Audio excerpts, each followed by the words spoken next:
കുമാര നിൽക്കൂ. പുത്തൂര മഹാമാന്ത്രികന് ഈ ഒളിച്ചുകളി വേണ്ടായിരുന്നു. നീ എന്തിനിവിടെ വന്നു? ഗരുഡ മന്ത്രങ്ങളും ഹനുമൻ മന്ത്രങ്ങളുമൊക്കെ ഫലിക്കാണ്ടാവുന്ന ഘട്ടങ്ങളുണ്ടെന്ന് ഓർത്തോളൂ. കരുതി ജീവിക്കുക നിനക്ക് നല്ലത്. ഭയപ്പെടുത്തുകയാണോ? നിന്നെ ഭയപ്പെടുത്തുക മാത്രമല്ലടാ നമ്മുടെ ലക്ഷ്യം. നിന്റെ സിദ്ധികളും പുത്തൂർ തറവാടിന്റെ മാന്ത്രിക പാരമ്പര്യവും നാം നശിപ്പിക്കും നിശ്ചയ. ഗരുഡ സേവ ഒഴികെയുള്ള കർമ്മങ്ങൾ അനുഷ്ഠിക്കാണ്ടിരുന്നാൽ നോം നിന്നെ വെറുതെ വിട്ടേക്കാം. എന്തു പറയണം? എടാ ചൂരക്കാട്ട് പട്ടേരി, നീ നോക്കിക്കോ. നിന്റെ ദുർദേവതകളെ മുഴുവൻ ഞാൻ ബന്ധിക്കും. നിന്നെ ഞാൻ ഭ്രാന്തനാക്കും. എന്റെ പിതൃക്കളാണ് സത്യം.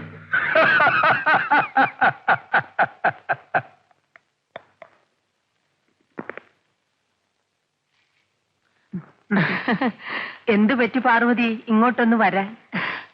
എന്തെങ്കിലും കാര്യമുണ്ടാവും. കാര്യം ഉണ്ടായിട്ട് തന്നെയാ വന്നത്. കൊട്ടാരത്തിന്റെ കാര്യം. കൊട്ടാരത്തിന്റെ കാര്യം പറയാൻ നീ ആരാ? തറവാട്ട് മാന്ത്രികൻ മാത്രമാ കൊട്ടാരത്തിന്റെ അധികാരി. നിങ്ങൾ തമ്മിൽ വഴക്കിടാതെ കുട്ടികളെ. കാര്യം എന്താണെന്ന് പറയൂ ശേഖര.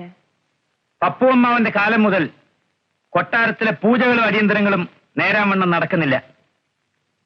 കൊട്ടാര വസ്തുക്കളുടെ ആദായം പുത്തൂർ ശാഖക്കാർക്ക് സമ്പാദിക്കാനുള്ളതല്ല. ഇന്നു മുതലുള്ള ആദായം കളീക്കൽ ശാഖയ്ക്ക് വിട്ടുതന്നേക്കാം. എന്താ നീ എന്നെ പരിഹസിക്കുകയാണോ? കൊട്ടാര വസ്തുക്കൾ തറവാടിന്റെ പൊതുമുതല. വഴക്കിടാനാണോ ശേഖര നമ്മളിവിടെ വന്നത്?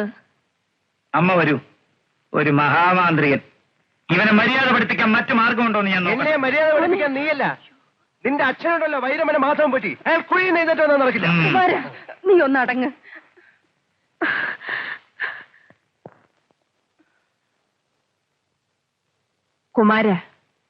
കുമാരശ്ശേരി മരിച്ചു.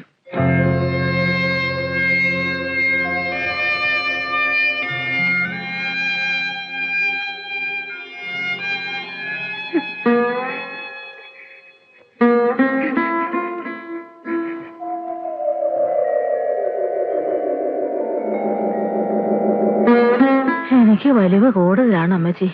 ഇനി ആ അടുക്കളയിൽ നാണിക്കുട്ടി നിൽക്കട്ടെ, കുറച്ചു വലിയ ലക്ഷ്മിക്കുട്ടി നോക്കട്ടെ.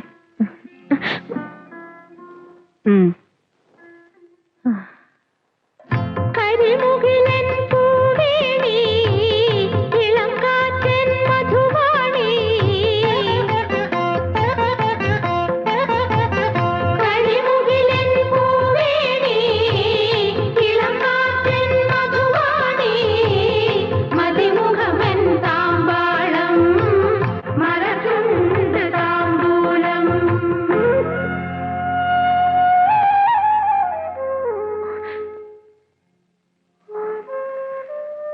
എന്നെയോ നശിപ്പിച്ചു എന്റെ അനിയത്തി ലക്ഷ്മിക്കുട്ടി. എട്ടും പൊട്ടും തിരിയാത്ത പാവം പെണ്ണ്. അവളെ ചേക്കേക്കല്ല മുന്നേ. ഉച്ചിതം ജാകുന്നൊരു പുരുഷനാണ്. അദ്ദേഹത്തിന് നഷ്ടപ്പെടാൻ ഒന്നുമില്ല. നിനക്കെന്തെങ്കിലും കുഴപ്പമുണ്ടായാൽ നിന്നെ കൊന്ന് ഞാനും ചാവും.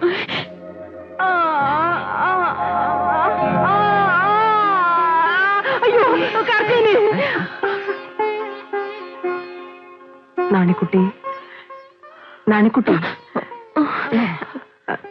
പുലകുളി കഴിഞ്ഞാൽ ഉടനെ നീ അങ്ങ് വരുമെന്നാ ഞാൻ നനച്ചത്. എന്റെ അമ്മയ്ക്ക് തീരെ വയ്യ അമ്മച്ചി. അമ്മയെ നോക്കാൻ ഞാനേ ഉള്ളൂ. അതോർത്ത് നീ വിഷമിക്കണ്ട. കാർത്തേനിയും അങ്ങോട്ട് പോരട്ടെ. വേണ്ടായേ, ഞങ്ങൾക്ക് പുത്തൂരെ ചേവകം മതിയായേ.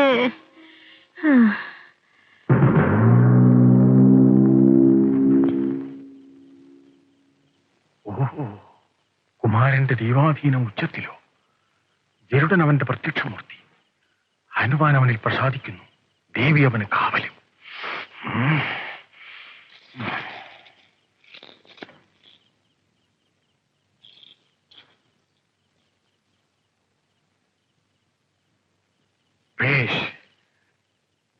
ഒരു യക്ഷി അവനിൽ അനുരക്തയാണ്.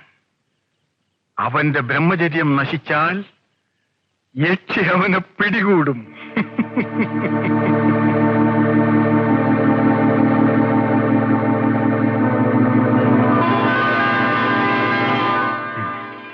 മീനാക്ഷി, നീ അവന്റെ പഴയ ആളല്ലേ? നീ നിരീച്ചാൽ അവനെ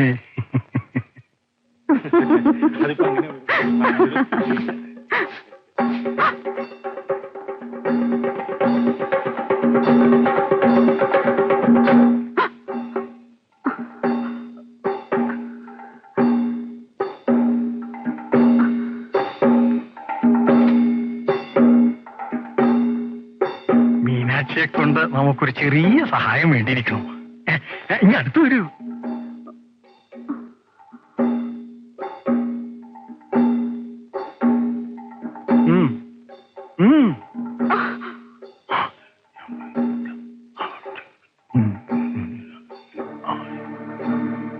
പൊന്നുടേനെ തീയിലേക്ക് ചാടാനാണല്ലോ കൽപ്പിക്കുന്നത്. അടിയന് മേല. കുമാരൻ തമ്പി അങ്ങനിപ്പോ മഹാമാന്ത്രികനാ. ദുഷിച്ച കണ്ണുകൊണ്ട് അദ്ദേഹത്തെ നോക്കിയ കൃഷ്ണപ്പരുന്ന് വന്ന് കുത്തിപ്പറിച്ചത് തന്നെ. കുന്തം ഒരു ചുക്കും സംഭവിക്കില്ല. നോം പറഞ്ഞത് കേട്ടാൽ നിനക്ക് രക്ഷയുണ്ട്. ഇല്ലെങ്കിൽ ഒരു ബോധനോം. ചതിക്കല്ലോ തിരുമേനി. അടിയൻ അടിയൻ നോക്കട്ടെ.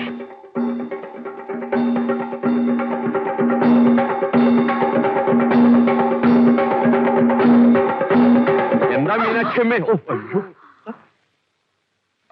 പട്ടേരിക്ക് വേണമെന്നാണോ? അതെ, പട്ടേരിക്ക് വേണം. കൊണ്ടുപോയി കൊടുക്ക.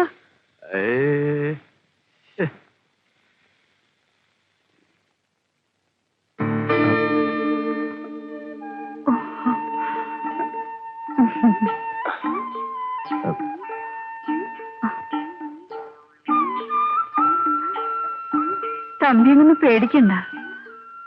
പഴയ മീനാക്ഷിയല്ല ഞാൻ. ഒരു സങ്കടം ഉണർത്തിക്കാൻ. എന്താ കാര്യം? എന്റെ മോൾ ഗോമതിക്ക് ബാധോപദ്രവമാ. അവിടെ വരെ വന്ന് അവിടെ ബാധയെ ഒഴിപ്പിച്ചു തരണം.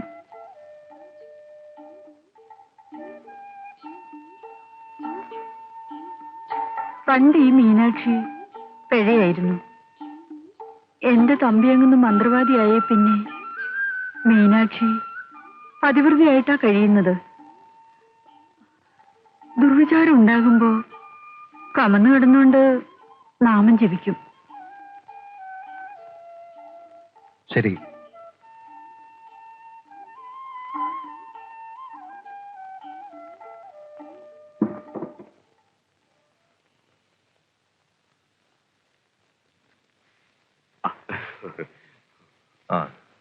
എന്തൊക്കെയുണ്ട് വരാരെ വിശേഷങ്ങൾ? കഴിഞ്ഞു കൂടുന്നു തമ്പിയങ്കുന്നേ. ഈടായിട്ട് തമ്പിയങ്കുന്നിനെ കാണാൻ കൂടി കിട്ടുന്നില്ലല്ലോ. പഴയതുപോലെ ഇറങ്ങി നടക്കാൻ പറ്റുമോ? വേണ്ടായേ. നാട്ടുകാർക്ക് അങ്ങയുടെ ദിവ്യത്വത്തെ പറ്റിയേ പറയാനുള്ളൂ. എല്ലാം വേലായുധ സ്വാമിയുടെ അനുഗ്രഹം. പിന്നെ നമ്മുടെ മീനാക്ഷിയും ചൂരക്കാട്ട് ഭട്ടത്തിനും കൂടി എന്തൊക്കെയോ ആലോചനകൾ നടത്തുന്നു. ഇന്നലെയും ഇന്നും തിരുമേനി അമ്പലത്തിൽ വന്ന് അവളെ കണ്ടു. അവളുടെ മകൾക്ക് ബാധവിപദ്രവമാണെന്ന് കേട്ടല്ലോ. ഗോമതി പെണ്ണിനോ? നാഴികയ്ക്ക് മുമ്പ് ഞാൻ അവളെ കണ്ടതാണല്ലോ. അവളും ആങ്ങച്ചെറുക്കനും കൂടി കിഴക്കേ നടക്കിലെ സംഭാരം വെക്കുക. ഗോപാലനുണ്ട്. പിന്നെ ഇന്ന് അഷ്ടവിരോഹിണി ആയതുകൊണ്ട് നല്ല വിറ്റുവരവാ. മാരാർപ്പിക്കുള്ളൂ.